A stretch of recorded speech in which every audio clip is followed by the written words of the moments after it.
咳嗽其实对于中医来说很简单，只要对症的话，效果就会非常明显。其实我们中医看咳嗽是从这3个方面去判断，主要是从舌苔、咳嗽声音的深浅，然后痰的颜色去判断。第一点，我们要看痰的颜色，痰如果是白色偏稀的话，这其实是受寒所引起来的，我们要用点温肺化痰的中药，像紫菀、姜半夏之类的。如果痰出现黄色、黄黏痰或者是白黏痰，就是开始有点化火了，这个时候我们要用点清肺化痰的中药，像枇杷叶、三白皮、芦根等等，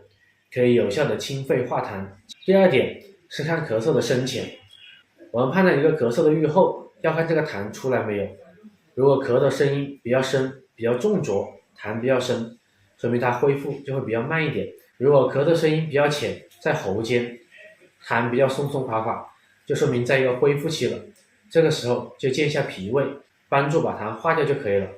第三点，看小朋友的舌苔，有的小朋友伸出舌苔来，白白厚厚腻腻，口气很重，这种就是邪气比较深的一个表现，治疗起来、恢复起来会比较慢。治疗时候一定要注意固护正气、固护脾胃。如果小朋友舌苔伸出来干干净净、淡淡白白，比较正常，这种就说明邪气不深，疾病愈去的一个表现。小朋友咳嗽一定要辨证论治，对症用药，才能达到一个比较理想的效果，咳嗽愈合才快。